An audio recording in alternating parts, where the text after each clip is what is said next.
VOA 세계뉴스입니다. 미국 정부는 우크라이나에 제공했던 미국산 장거리 무기의 사용 제한을 해제할지에 대해 검토하고 있다고 조 바이든 대통령이 밝혔습니다.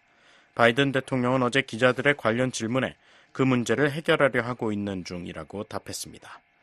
바이든 대통령의 이날 발언은 러시아와의 확전을 우려해온 미국 정부가 우크라이나에 러시아의 중심 깊은 지역을 타격할 수 있는 장거리 무기를 제공하지 않거나 사용을 제한해오는 가운데 나온 것입니다. 볼로디미르 젤렌스키 우크라이나 대통령은 그동안 서방 동맹국들의 방공체계 추가 제공과 함께 장거리 무기 사용 제한을 해제해 줄 것을 촉구해왔습니다. 한편 벼체슬라프 볼로딘 러시아 국가두마 의장은 오늘 성명에서 미국 등 서방국들이 우크라이나의 장거리 무기 사용을 허용할 경우 러시아는 더욱 강력한 무기를 사용하는 것으로 대응할 것이라고 경고했습니다. 한편 미국과 영국 외무장관은 오늘 우크라이나를 방문해 러시아와 전쟁 중인 우크라이나에 대한 지원 방안 등을 논의했습니다.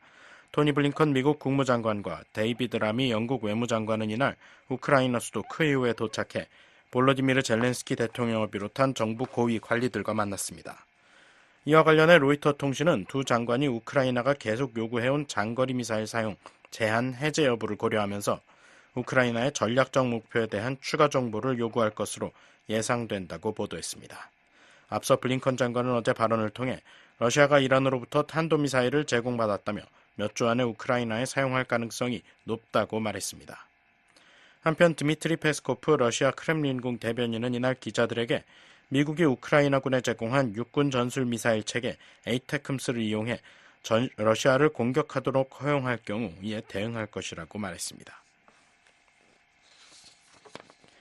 세르게이 쇼이구 러시아 국가안보회의 서기와 왕이 중국 외교부장이 어제 러시아 상트페테르부르크에서 열린 브릭스 안보회의에서 만나 양국 간 긴밀한 전략적 관계를 재확인했습니다.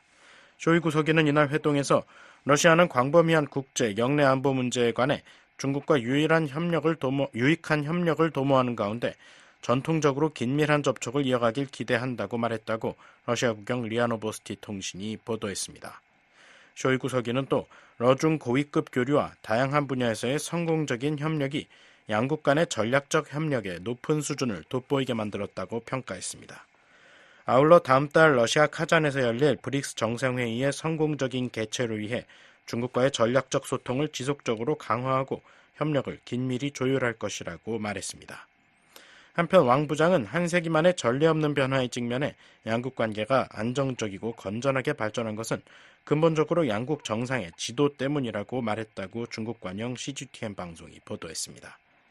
왕 부장은 수교 75년을 맞은 올해를 새 출발점으로 중국과 러시아는 모든 차원의 교류를 유지하고 정상 간의 중요 합의를 이행하며 영원한 설린 우호와 포괄적인 전략적 협력, 상호 호혜 협력 기반을 더욱 공고히 했다고 강조했습니다.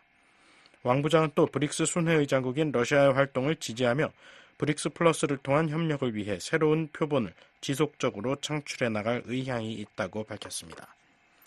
쇼이구 서기와 왕 부장은 러시아와 우크라이나 간의 전쟁에 대해서도 논의했으며 쇼이구 서기는 러시아의 입장을 설명한 것으로 알려졌습니다. 러시아와 중국, 인도, 브라질, 남아프리카 공화국이 주도하는 브릭스는 최근 이집트, 에티오피아, 이란, 사우디아라비아, 아랍에미리트 연합을 새 회원국으로 받아들이는 등 영향력을 확대하고 있습니다.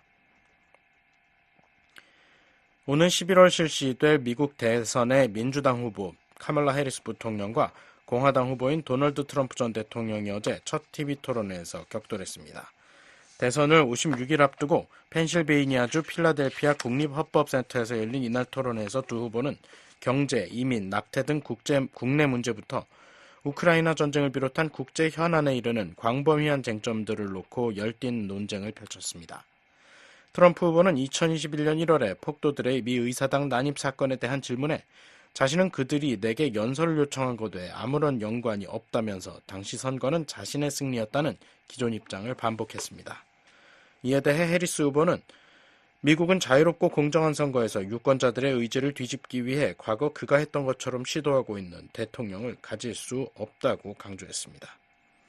조 바이든 행정부의 이민 정책을 강하게 비난해온 트럼프 후보는 또 오하이오주에서 이민자들이 미국인들의 애완동물들을 잡아먹고 있다고 주장했습니다. VOA 세계뉴스 김시영입니다.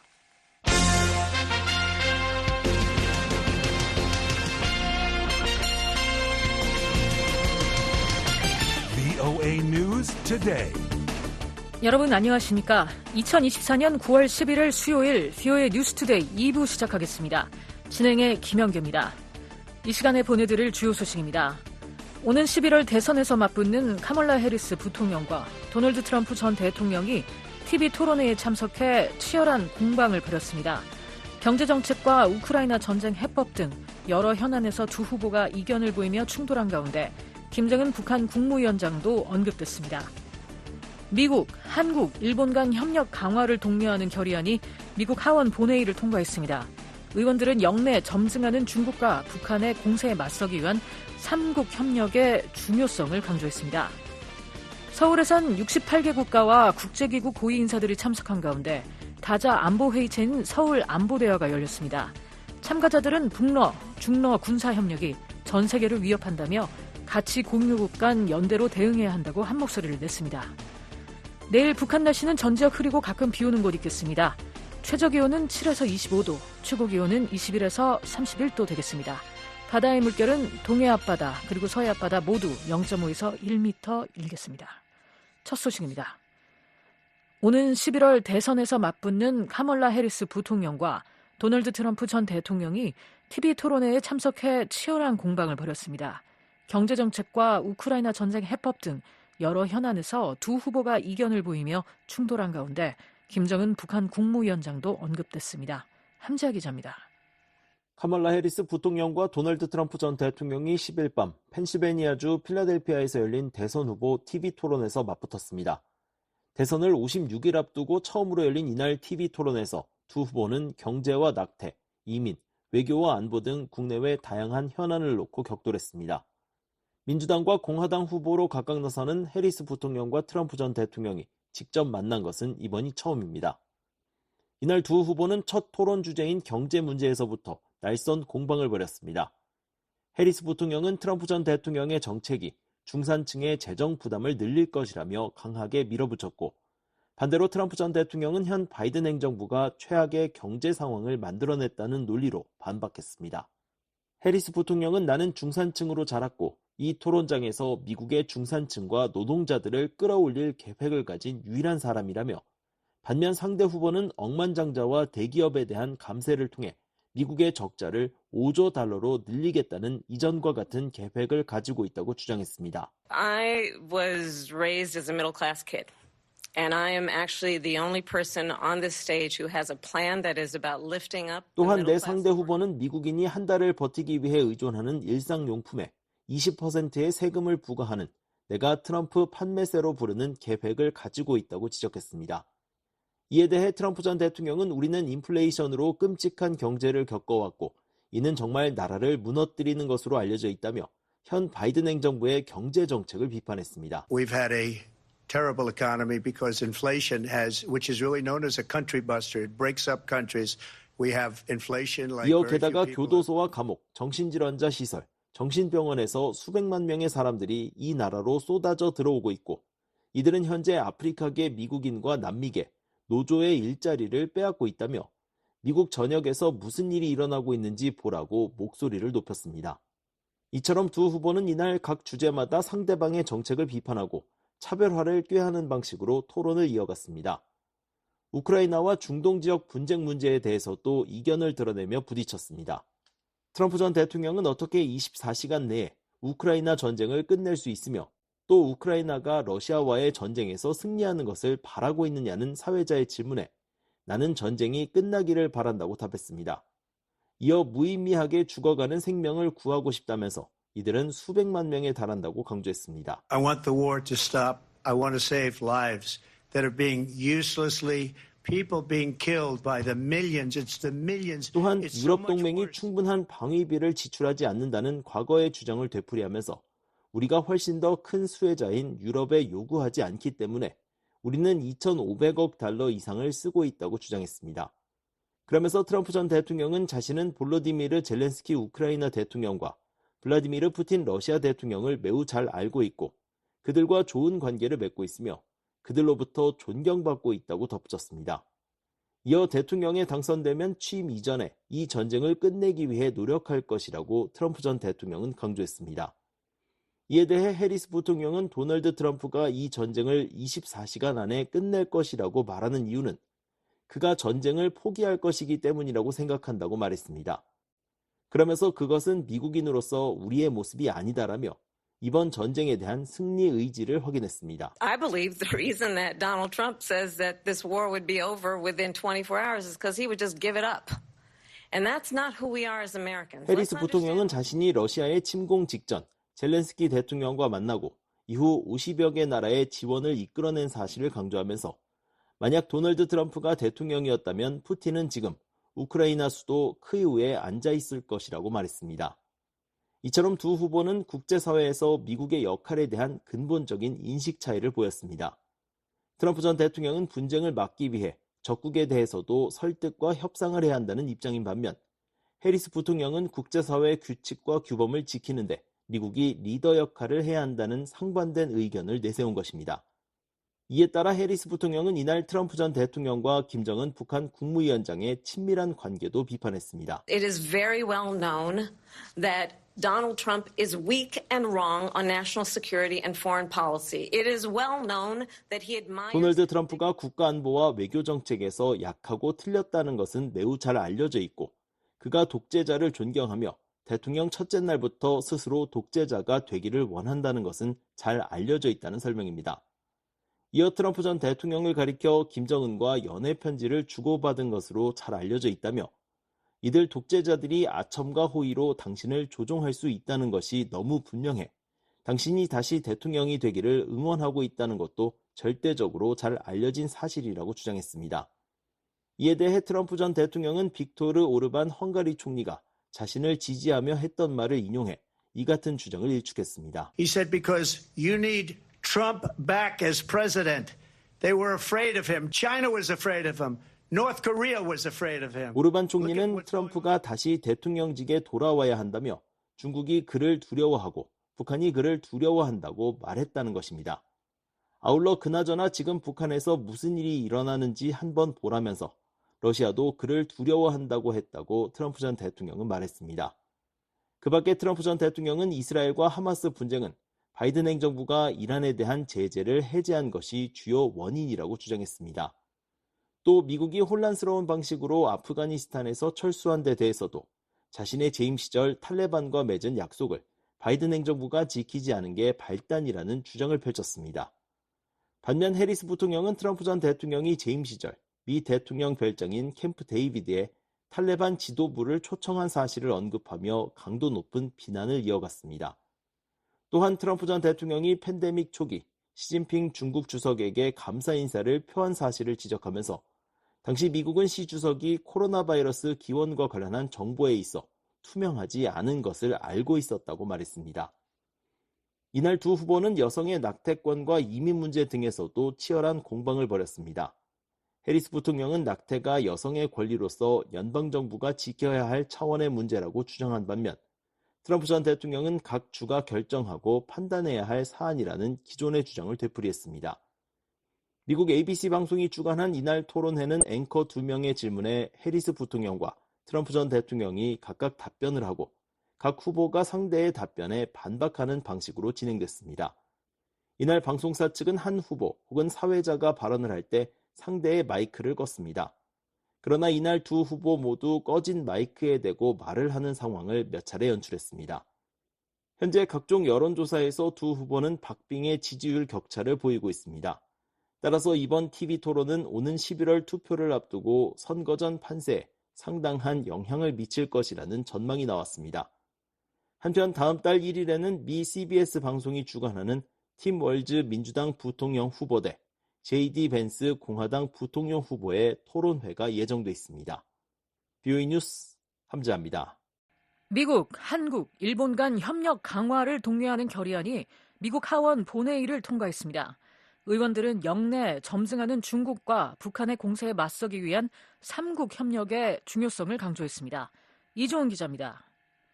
하원이 약 한 달간의 휴회를 마치고 개원 전날인 9일 본회의를 열고 미한일 3국 협력에 관한 결의안을 채택했습니다. 결의는 이날 다른 안건들과 함께 구두 표결에 붙여져 압도적 찬성으로 본회의를 통과했습니다.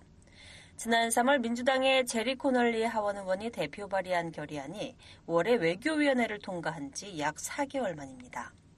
의회 내 코리아 코커스 공동의장인 공화당의 조 윌슨 의원과 외교위의 마이클 맥콜 위원장, 그레고리 믹스 민주당 간사 등 22명의 의원이 초당적으로 결의안 공동 발의자로서 이름을 올렸습니다. 코널리 의원은 이날 결의안 표결 직전 본회의장 연설에서 미한일 3국 협력은 특히 중국의 공세를 억제하는 데 중요하다고 강조했습니다. The aggression of Xi Jinping in China in the Indo-Pacific region must be met by the United States and its allies. 버지니아주의 코널리 의원은 미국과 동맹국들은 인도태평양에서 중국 시진핑의 공세에 반드시 맞서야 한다고 말했습니다.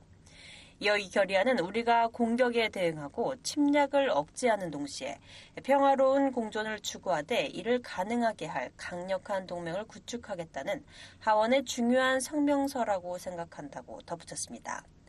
미국령 사모아를 대표하는 아마타 콜먼 라데바겐 공화당 하원 의원도 이날 연설에 나서 민주주의 국가 간 연대가 중요한 시점이라는 점을 강조했습니다.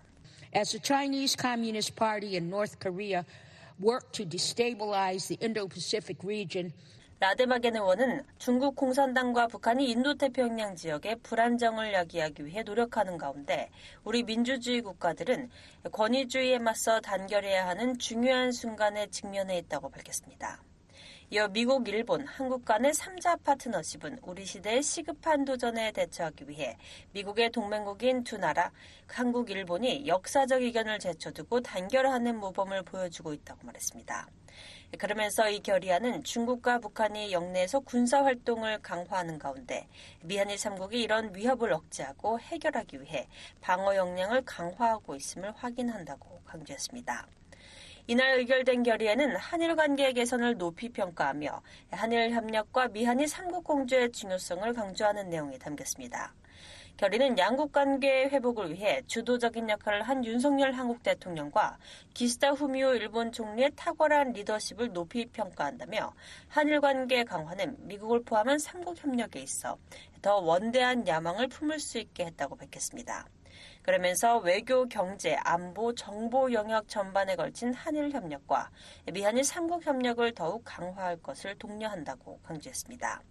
또 서태평양 지역과 더 넓게는 세계 질서에 안정적 영향을 미치는 미국, 일본, 한국 간의 3국 전략적 공조가 더욱 강화되는 것을 환영한다고 덧붙였습니다. 상원에도 하원 결의와 유사한 내용의 결의안이 발의돼 현재 외교위원회에 계류 중입니다. 앞서 코리아 코커스 공동의장인 공화당의 댄 설리번 상원 의원은 지난 2월 미한일 3국 협력 강화를 촉구하는 결의안을 발의한 바 있습니다. 상원 외교위는 개원 후 첫 전체 회의에서 다뤄질 안건은 아직 발표하지 않았습니다. 부위는 이번 하원 결의와 관련해 국무부와 상원 외교위원회 측에 논평을 요청하고 답변을 기다리고 있습니다. VOA 뉴스 이존입니다. 오늘 서울에선 68개 국가와 국제기구 고위 인사들이 참석한 가운데 다자 안보회의체인 서울안보대화가 열렸습니다. 참가자들은 북러, 중러 군사협력이 전 세계를 위협한다며 가치 공유국 간 연대로 대응해야 한다고 한 목소리를 냈습니다. 서울의 김환영 기자 연결해 자세한 내용 알아보겠습니다. 김환영 기자. 네, 서울입니다. 네, 서울 안보대화가 오늘부터 시작이 됐군요. 먼저 이번 대화의 주제와 참가자들의 면면 전해주시죠. 네, 한국 국방부가 주최하는 서울 안보대화가 11일 개최됐습니다. 서울 안보대화는 올해로 출범 13주년을 맞는 연례 고위급 다자 회의체입니다.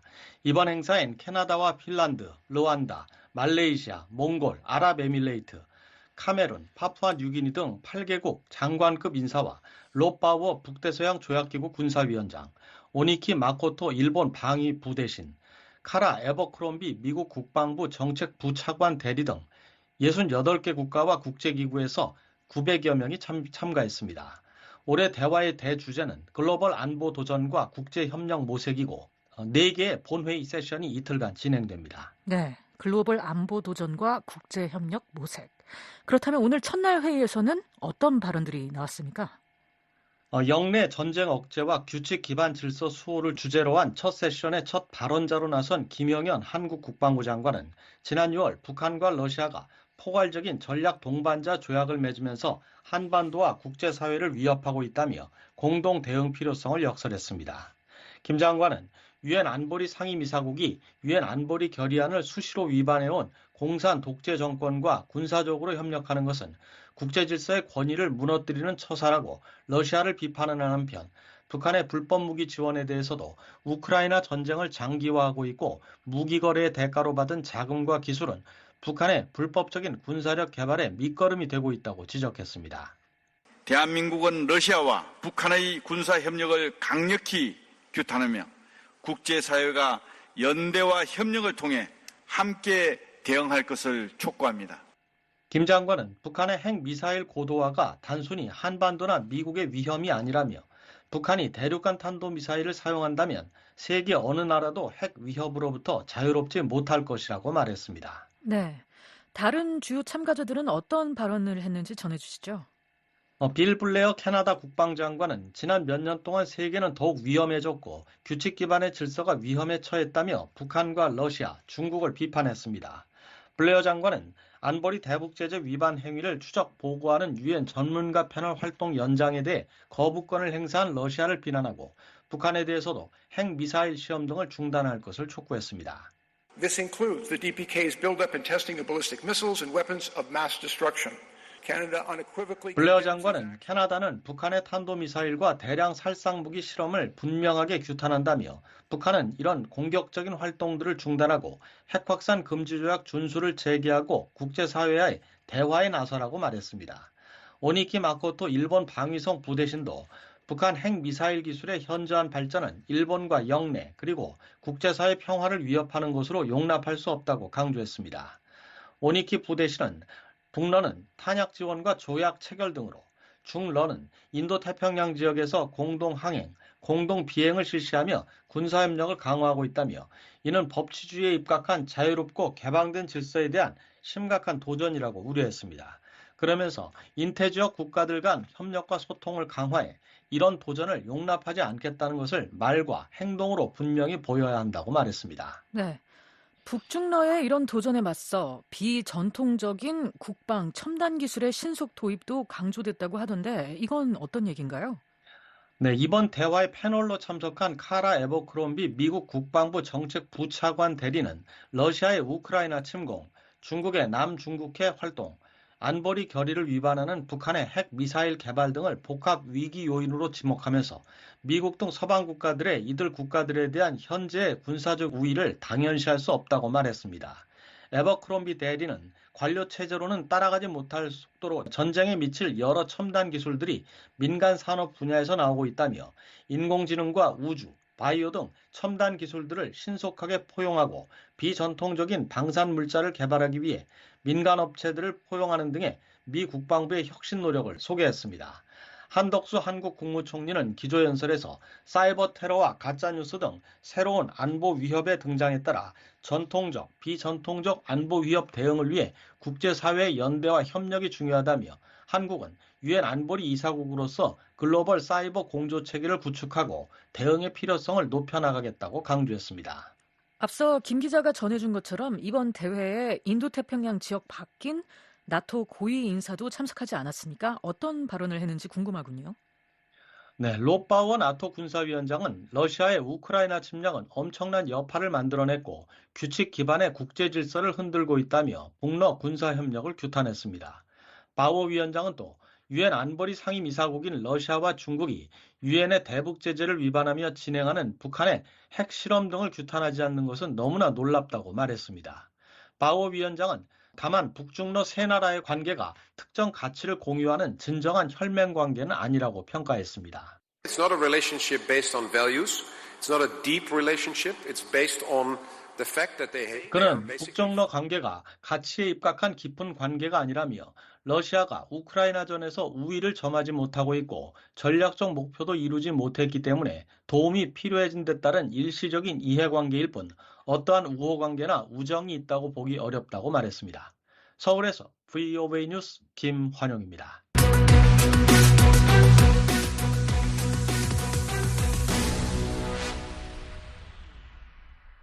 미국 국방부는 북한이 신형 이동식 발사대를 공개한 건과 관련해 그 의도를 파악하는 게 중요하다면서 영내 동맹국 간 협의를 지속해 나갈 것이라는 입장을 밝혔습니다. Well, look, again, we don't necessarily look at one particular system. We look at the entire array of. 팻 라이더 국방부 대변인은 10일 정례 브리핑에서 최근 공개된 북한의 이동식 발사대가 미국 미사일 방어망에 위협이 되느냐는 질문에 우리는 특정 시스템 하나만 보지 않는다고 답했습니다. 이어 우리는 전체 역량을 본다며 가장 중요하게는 의도를 본다고 말했습니다. 그러면서 우리는 잠재적 공격을 억제하기 위해 영내 동맹국들과 계속 긴밀히 협의할 것이라며 가장 중요한 건 한반도와 더 넓은 지역의 안보와 안정을 위해 노력하는 것이라고 강조했습니다. 앞서 북한 대외 관영 매체인 조선중앙통신은 지난 8일 김정은 북한 국무위원장이 국방공업기업소를 현지 시찰했다면서 김 위원장이 이동식 발사대 바퀴에 손을 얹은 사진을 공개했습니다. 이 이동식 발사대의 바퀴는 12축으로 이루어져 있는데 북한이 12축 이동식 발사대를 공개한 건 이번이 처음입니다. 전문가들은 북한이 이번에 공개한 신형 이동식 발사대는 대륙간 탄도미사일 역량 향상을 과시하기 위한 것이라고 분석하고 있습니다. 최근 워싱턴에서 열린 제5차 미한 확장 억제 전략협의체 고위급 회의는 전방위적 확장 억제 공조 방안을 점검하고 북한 핵 위협 시나리오를 처음으로 논의한 중대한 진전으로 평가받고 있는데요. VOA는 이번 논의의 성과와 향후 발전 방향을 심도 있게 분석하는 인터뷰 시리즈를 마련했습니다. 오늘은 국방부 국방정책위원회 위원을 겸하는 마이클 오헨론 브루킹스 연구소 선임연구원의 진단 들어봅니다. 조은정 기자입니다. 오헨런 연구원님, 최근 워싱턴에서 열린 5차 확장 억제 전략협의체의 의의는 무엇일까요? A lot of what's going on is really just managing the mechanics of the alliance. And there's a public dimension as well. 현재 진행되고 있는 많은 일들은 동맹 간의 역학을 관리하는 것이며 광범위한 전략은 많이 바뀌지 않았다고 생각합니다. 우리는 수십 년 동안 거의 같은 일을 해왔습니다. 재래식 전력계획에서 매우 긴밀한 협력을 해왔고 미국의 핵 역량은 지난 수십 년 동안 북한의 핵공격에 대한 직접적인 억지력으로 작용해왔습니다. 지난 몇 년간은 한국이 핵 관련 구상에 대해 더 많은 의견을 제시하고 더 많은 가시성을 갖도록 노력했습니다. 이건 중요한 부분인데요. 한국이 핵무기를 보유하지 않더라도 미한 동맹에서 완전히 동등한 역할을 하고 있다고 느끼는데 도움을 주기 때문입니다. 미국은 비확산에 대한 국제적 약속이 있기 때문에 한국이 핵무기를 갖지 않기를 바랍니다. 따라서 미국에 대한 한국의 신뢰도를 높일 수 있는 것이라면 좋은 것입니다. 오헨런 연구원님, 확장 억제 전략협의체에서 처음으로 북핵 위협 상황 시나리오를 다뤘습니다. 실제 상황에 대비하는 데 있어 어떤 도움이 됩니까? I, however, am somewhat suspicious or at least skeptical about whether there is that much actual decision-making happening in any of these consultative 이러한 processes. 협의 과정에서 실제로 얼마나 많은 결정이 내려지는지 의문입니다. 북한의 핵공격 가능성에 대비해 미국과 한국이 어떤 대응을 해야 할지 미리 각본으로 만들 수는 없다고 봅니다. 유사시 실제 실행될 세부적인 로드맵을 동맹 간 절차에 따라 마련할 수 있다는 생각은 말이 안 됩니다. 특정 상황과 대통령의 결정과 무관하게 말이죠. 한반도에 핵무기가 사용된다면 1945년 이후 인류 역사상 가장 중대한 결정이 될 것입니다. 대령들과 일성 장군들, 국무부와 외교부 관리들에게 그 결정권을 줄 수는 없습니다. 하지만 우리가 할 수 있는 것은 가능한 옵션은 무엇이며 다양한 결정이 어떻게 내려질 수 있는지에 대한 세부 사항을 생각하도록 도와서 끔찍한 상황이 벌어졌을 때 충격이 크지 않도록 하는 것입니다. 또 미국뿐만 아니라 한국도 어떤 결정을 내리기 전에 조언을 해줄 수 있는 기회를 가졌습니다. 만약 그런 끔찍한 순간이 온다면 중요한 것은 전쟁이 전면적인 핵공격으로 번지지 않도록 하는 방법을 찾는 것입니다. 오헨런 연구원님, 미국은 이번 회의에서도 북한이 핵무기를 사용할 경우 정권 종말로 이어질 것이라고 거듭 밝혔는데요. 방금 말씀하신 전면적인 핵전쟁을 피하면서 미국이 북한 정권을 종식시킬 수 있는 구체적인 방법은 무엇일까요?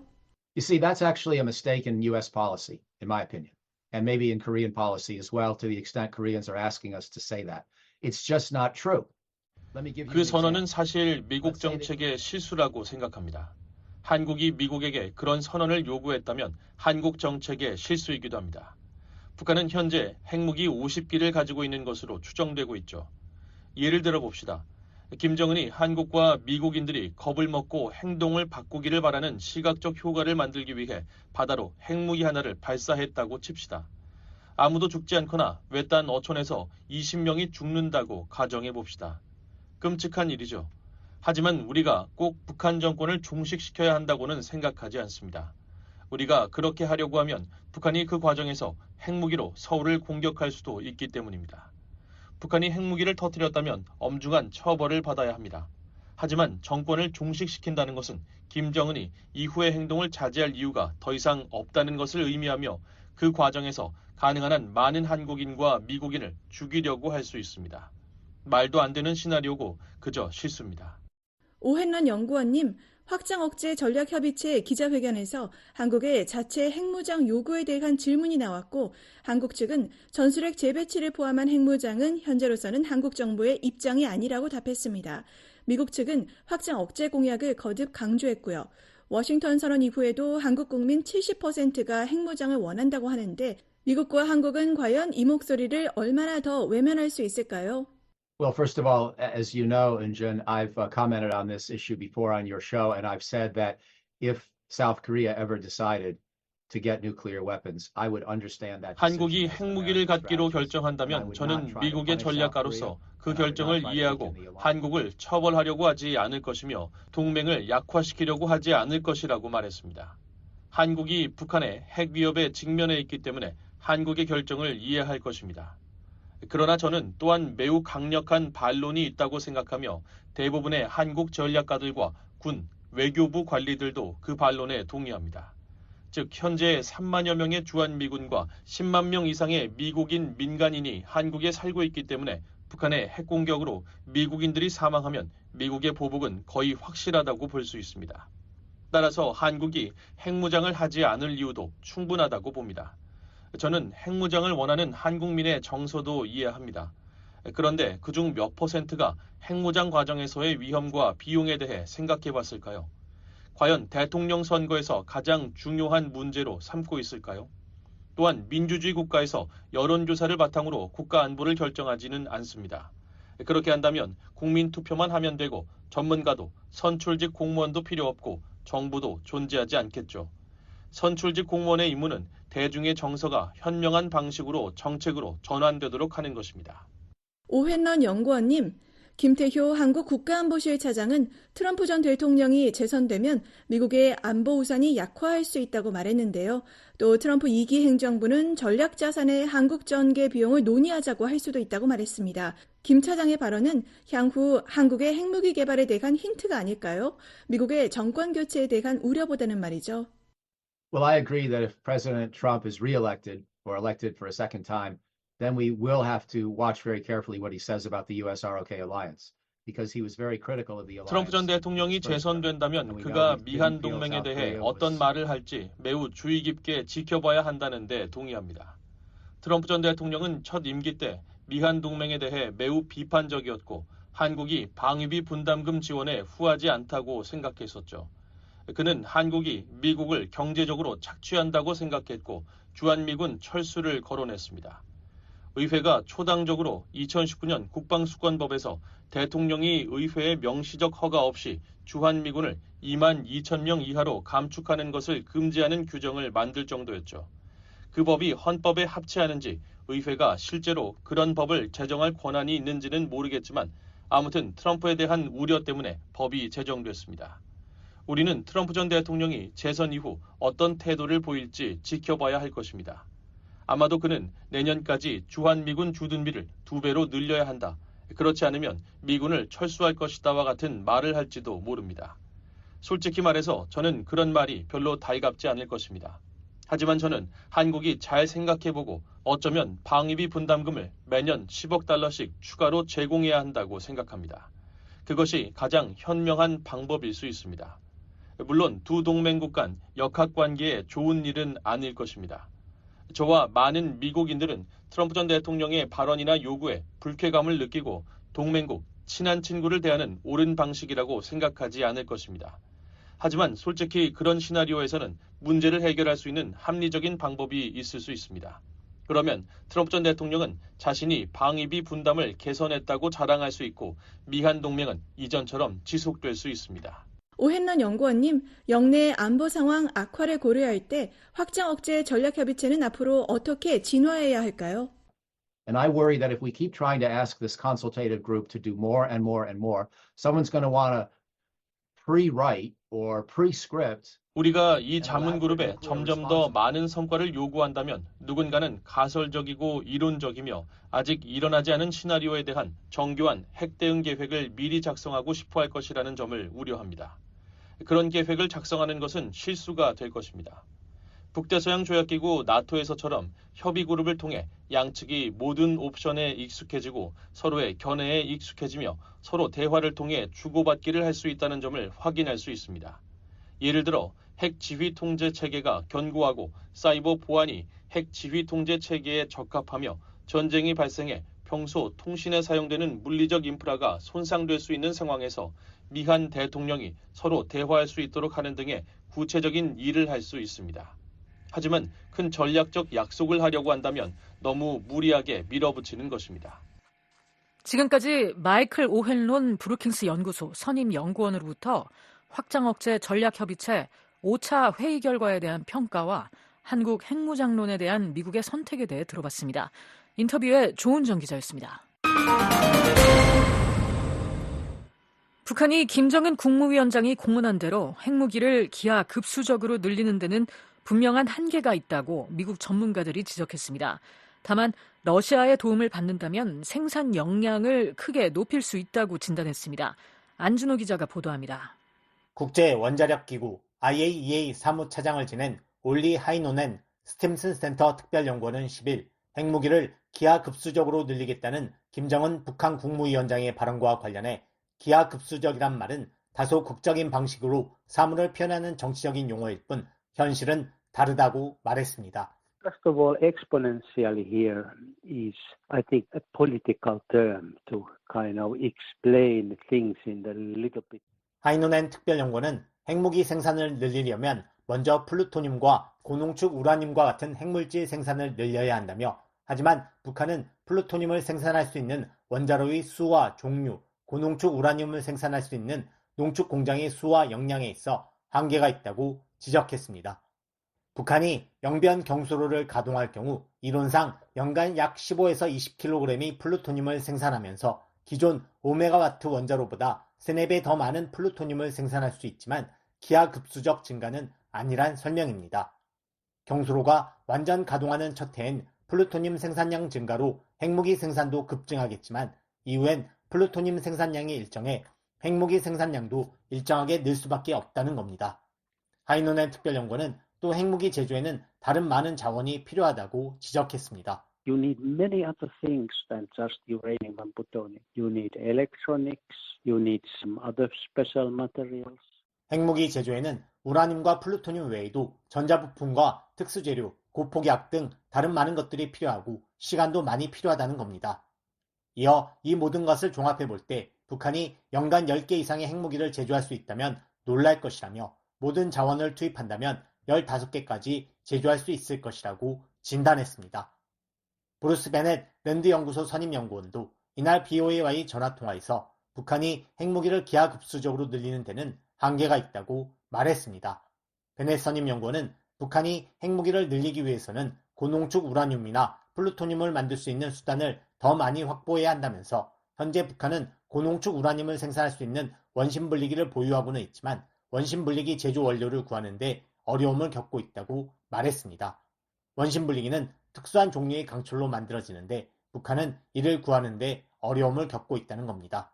In order for North Korea to expand its nuclear weapons, it's got to have more means of building highly enriched uranium or 그러나 영변 경수로가 본격 가동할 경우엔 생산 역량이 확대될 것이라고 우려했습니다. 베넷 선임 연구원은 북한은 아주 작은 원자로 외에는 원자로를 가동한 적이 없었지만 최근 1년 정도 경수로를 가동했고 시간이 지나면 이 원자로에서 플루토늄이 생산될 것이라며 이것은 새로운 역량이라고 말했습니다. 이어 또 러시아가 북한을 돕고 있다면 고농축 우라늄을 만들 수 있는 더 많은 역량을 확보하게 될 것이라고 덧붙였습니다. North Korea hasn't had, other than a very small nuclear reactor operating, but now just recently. 김정은 북한 국무위원장은 북한 정권 수립일 연설에서 우리는 지금 핵무기 수를 기하급수적으로 늘릴 때 대한 핵무력 건설 정책을 드팀없이 관철해 나가고 있다고 말했습니다. 북한 대외관영 조선중앙통신은 10일 김 위원장이 구구절을 즈음해 당 중앙위 본부청사에서 위대한 우리 국가의 용성 번영을 위해 더욱 분투하자는 제목의 연설에서 이같이 말했다고 전했습니다. 김 위원장은 미국이 주도하는 군사블록 체계의 무분별한 확장 작동과 그것이 핵에 기반한 군사블록이라는 성격으로 진화됨에 따라 중대한 위협으로 우리 앞에 다가왔다고 주장했습니다. 이어 명백한 결론은 조선민주주의인민공화국의 핵 역량과 그를 국가의 안정권을 보장하는 데 임의의 시각에 옳게 사용할 수 있는 태세가 더 철저하게 완비돼야 한다는 것이라고 말했습니다. 불법적인 핵 개발을 미국의 위협 탓으로 돌리면서 언제든 핵무기를 사용할 수 있는 준비 태세를 갖춰야 한다고 강조한 것입니다. 에반스 리비어 전 국무부 동아태 담당 수석 부차관보는 이날 BOE에 보낸 서면 답변에서 김정은이 미국의 위협을 자신의 핵 확장 계획의 근거로 든 것은 매우 공허하게 들린다며 그는 지난해 9월 연설에서도 핵무기와 탄도미사일 프로그램을 기하급수적으로 강화하겠다고 밝힌 바 있다고 말했습니다. 이어 김정은의 최근 발언은 어차피 계획했던 일을 하면서 미국을 핑계로 삼은 것에 불과하다고 말했습니다. 리비어 전 수석 부차관보는 김정은은 수년 동안 미국과 국제사회에 말해왔던 것, 북한은 핵 보유국이며 앞으로도 핵 보유국으로 남을 것이란 것을 다시 한번 말하고 있는 것이라고 지적했습니다. 이어 북한은 핵 보유국으로 인정받기를 원하고 제재 해제를 원한다며 미한 동맹을 약화시키고 궁극적으로 끝장내며 한반도에서 미군을 철수시키고자 한다고 지적했습니다. 반벤디펜 전 국무부 국제안보 비확산 담당 수석 부차관보는 이날 BOA와의 전화통화에서 김 위원장이 핵 역량을 임의의 시각에 사용할 수 있는 태세를 언급한 것과 관련해 이는 북한이 몇 년간 사용해온 수사적 표현이라며 대부분의 핵 보유국들이 핵무기를 언제든 사용할 수 있다고 말하는 일반적인 방식이라고 말했습니다. 이어 핵 억제의 일환으로 핵무기를 사용하는 방법 중 하나는 우리는 언제든 준비가 돼 있다고 말하는 것이라며 이것이 어떤 실질적인 의미가 있는 것은 아니라고 설명했습니다. First of all, the idea of quote using nuclear weapons at any time unquote is, rhetoric that we've seen the North Koreans employing for a couple of years now. 태평양 사령관 역임한 해리 해리스 전 주한미국 대사는 이날 BOA에 보낸 서면 답변에서 김정은의 발언에 대해 이는 김정은이 그냥 김정은답게 행동하는 것이라며 그가 여전히 무대에 있다는 것을 모두에게 상기시키는 것이라고 말했습니다. 김정은이 북핵으로 허세를 부리고 수사를 늘어놓으며 도발하는 지루한 패턴을 반복하는 것이라며 미한연합군은 모든 상황에 대비할 준비가 돼 있어야 한다고 강조했습니다. 한편 미국 전문가들은 북한이 오는 11월 미국 대선을 전후해 7차 핵실험에 나설 가능성은 낮다고 전망했습니다.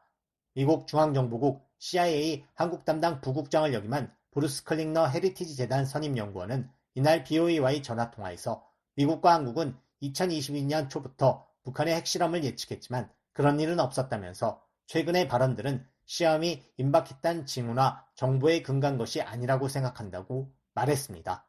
이어 북한이 미국 대선에 영향을 미치기 위해 핵실험을 한다면 미국 유권자들에게 어떤 영향을 미칠지 모르겠다면서 미국 유권자들은 북한의 행동보다는 다른 많은 고려사항에 따라 두 후보 중 한 명을 선택할 것이라고 말했습니다.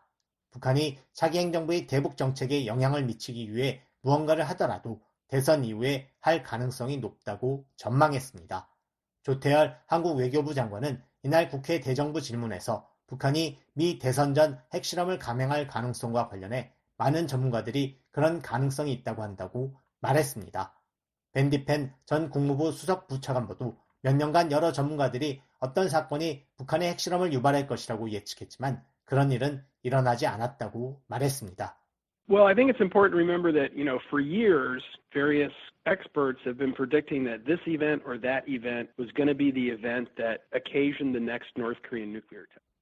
밴디펜 전 수석 부차관보는 다만 북한이 기술적으로 언제든지 핵실험을 할 수 있다는 것을 상기해야 한다면서도 다음 실험이 언제일지 어떤 식으로든 암시하는 어떤 정보도 알지 못한다고 말했습니다.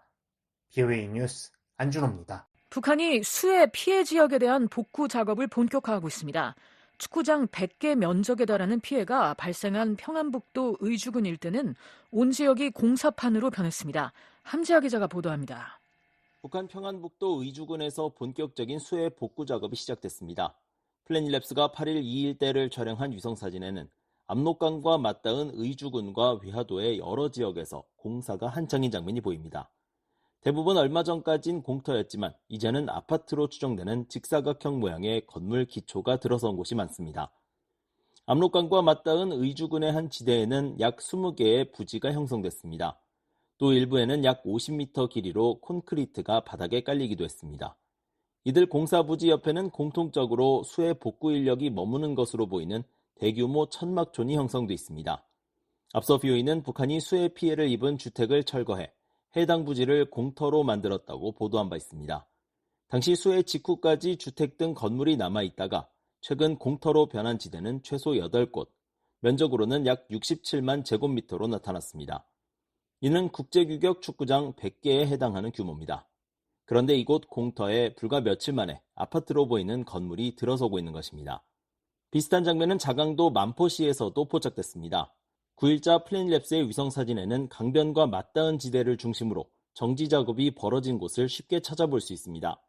이곳은 수해 직후인 지난달 초까지만 해도 수풀이 우거졌던 곳이지만 최근 북한이 이곳에 나무를 정리해 공터로 만든 것입니다. 홍수로 유실된 주택을 대체하기 위해 새 부지에 아파트 등 공동 주거시설을 짓고 있는 것으로 분석됩니다.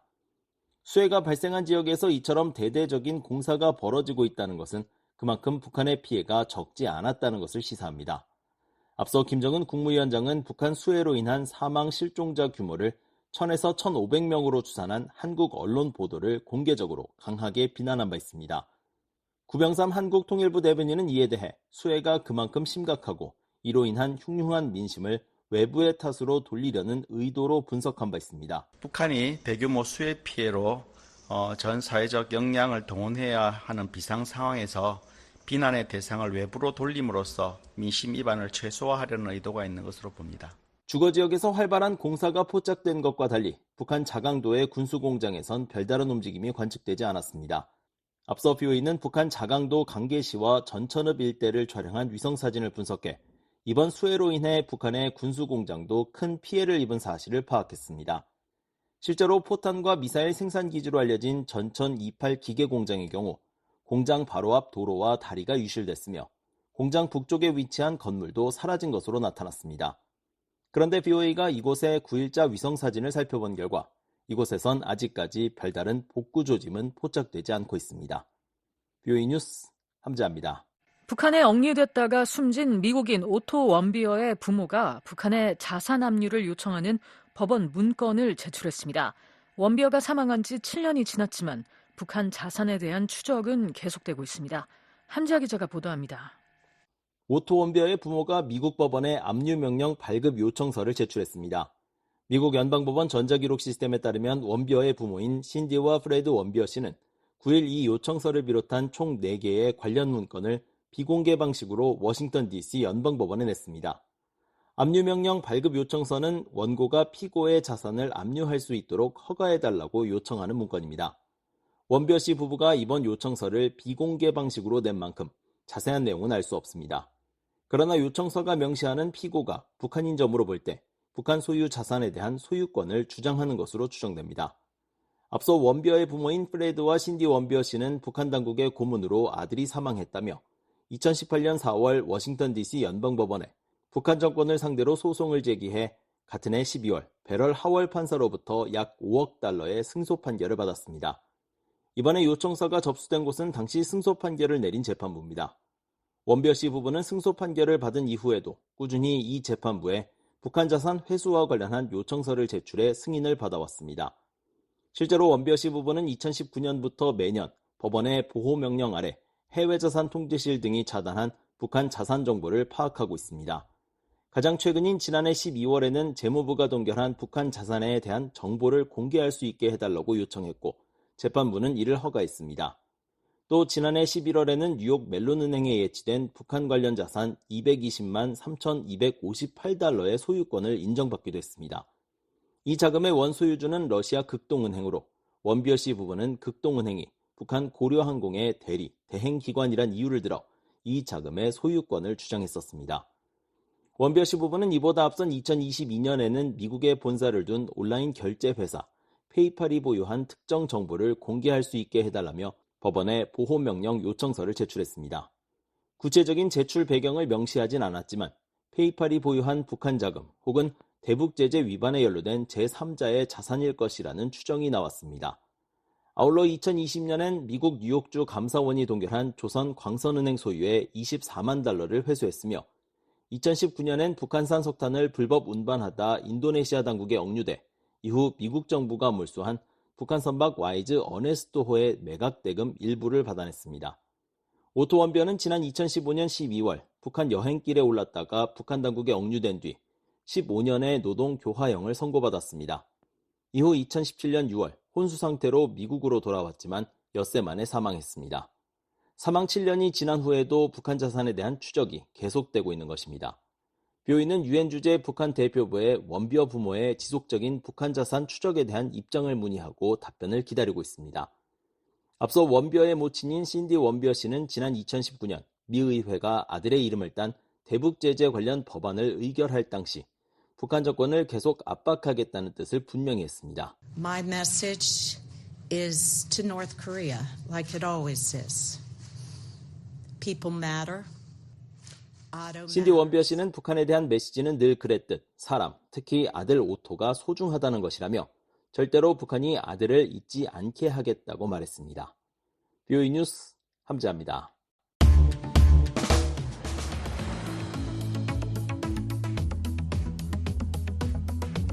한국 내 주요 뉴스를 소개해드리는 한국은 지금입니다. 최원계 기자 나와 있습니다.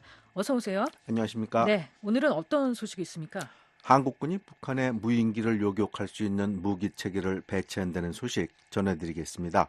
이어서 북한 당국이 주민에 대해 통제와 탄압을 강화하는 북한 내부 영상이 공개됐다는 내용도 준비되어 있습니다. 네, 먼저 한국군이 북한의 무인기를 요격할 수 있는 무기를 배치한다는 소식부터 살펴볼까요? 네, 한국군은 그동안 북한의 무인 항공기 침투의 골머리를 알아왔는데요. 한국중앙일보와 연합뉴스 등이 최근 보도한 바에 따르면 한국군은 북한 무인기를 차단 요격할 수 있는 무기를 개발하고 이를 배치할 계획입니다. 네, 무인기 드론은 워낙 작아서 탐지하고 요격하기가 힘든 걸로 아는데 이를 어떻게 잡는다는 것이죠? 말씀하신 대로 무인기는 워낙 작아서 레이더에도 잘 안 잡힙니다. 또 무인기를 발견해 기관총을 쏠 경우 탄환이 민간 지역에 떨어질 우려가 있어서 요격하기가 쉽지 않습니다. 해서 한국군은 무인기를 요격할 수 있는 통합형 무기체계를 만들었습니다. 이 무기체계는 무인기 탐지 레이더와 무인기 탐지용 전자광학 장비와 열상 감시 장비 그리고 표적 무력화용 제모 등으로 구성됐다고 하는데요. 그래서 이런 장비로 무인기를 탐지한 후 발칸포나 비호 복합 무기 등으로 요격한다는 얘기입니다. 네, 전에는 군인이 눈으로 무인기를 본 다음에 요격을 하려고 했는데 이번에는 한꺼번에 한다는 그런 얘기군요. 그렇습니다. 과거에는 휴전선을 지키는 군인이 무인기 침투를 탐지해서 상부에 보고하면 대공 무기로 이를 요격하는 방식이었는데요. 이렇게 되면 시간이 많이 걸리고 비효율적이었습니다. 그런데 이번에 새로운 통합형 무기 체계를 배치함으로써 신속하게 대응할 수 있게 됐습니다. 네, 그런데 무기 체계 중에 표적 무력화용 제모가 있다는데 제모가 뭔가요? 제모는 제밍, 즉 전파 교란 장비를 말하는데요. 네. 대개 무인기는 전파 유도를 받아서 일정한 경로를 따라 비행합니다. 그런데 여기에 강력한 전파를 쏘면 무인기가 비행을 못하고 추락한다는 얘기입니다. 네, 새로운 무기는 언제쯤 배치되나요? 8월부터 무기 배치를 위한 공사가 진행되고 있는데요. 무인기 요격을 위한 20개의 무기 체계가 곧 부대에 배치될 예정입니다. 구체적으로는 공군 주요 기지와 수도방위사령부 예하부대 등 3개의 부대에 우선 설치가 되는데요. 수도방위사령부가 관할하는 서울 주요 시설의 경우 시범 운용을 한 다음에 오는 11월 배치가 목표라고 합니다. 네. 그런데 북한이 무인기를 침투시키면 한국도 무인기를 침투시킨다 이런 얘기가 나오던데 이건 무슨 얘기인가요? 네, 한국군은 이미 지난해 9월 무인기를 잡기 위한 드론 작전 사령부를 창설했는데요.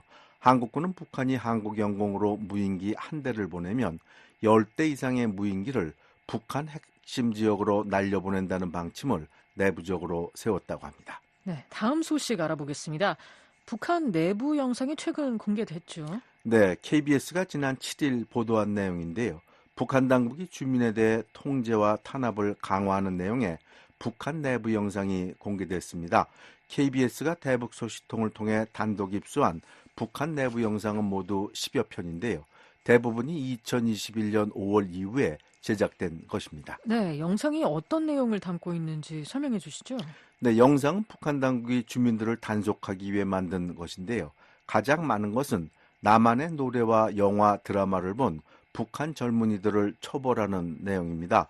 영상을 보면 한국 드라마와 영화를 봤다는 이유로 16살 북한의 한 고급 중학교 여학생을 수갑에 채워 체포한 장면이 나옵니다. 네, 그런데 영상을 보면 여학생의 부모 이름도 나온다고요? 네, 영상에 나오는 재판 장면을 보면 여학생 부모의 이름과 신상을 밝히는 내용이 나오는데요. 북한에서 아직도 후진적인 연좌제가 적용되고 있다는 것을 보여주고 있습니다. 네, 연좌제가 아직도 적용되고 있다. 학생뿐만 아니라 북한 군인들도 한국 영화와 드라마를 많이 본다는 것 같아요.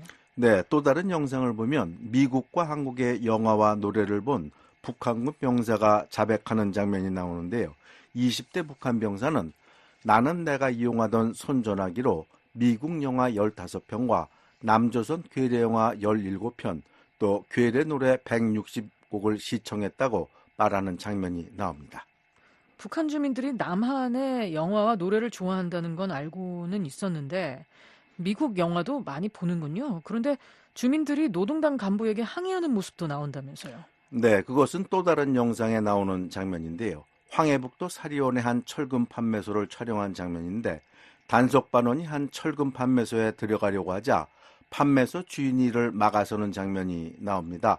철금 판매소 주인은 그 사람들은 구매자이기 때문에 자기네가 살 권리가 있으니까 들어오는 것이지만 검열 성원이라고 해서 막 들어오게 돼 있습니까? 라며 단속반원에 대해 항의하는 장면이 나옵니다. 그렇군요.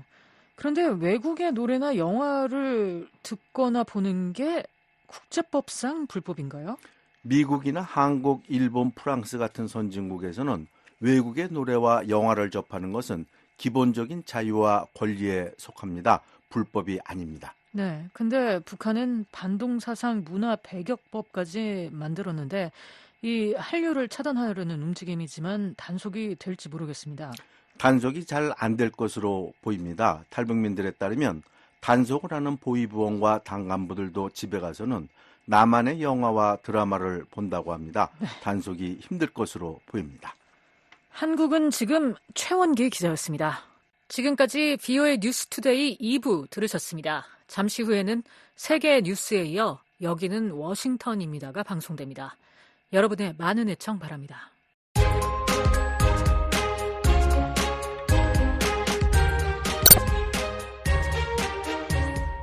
매일 밤 10시 1시, 매일 새벽 4시에서 5시 사이에 방송하는 생방송 여기는 워싱턴입니다의 주간 프로그램을 안내해드립니다.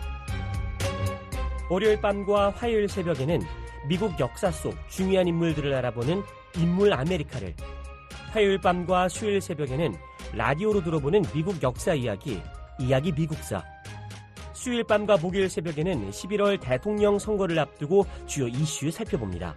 미국의 선택 2024. 한국에 사는 탈북민들의 소식은 목요일 밤과 금요일 새벽에 방송하는 탈북민의 세상 보기에서 만나보십시오. 그리고 금요일 밤과 토요일 새벽에는 뉴스 따라잡기가 마련되어 있습니다. 생방송 워싱턴입니다와 늘 함께 하시길 바랍니다.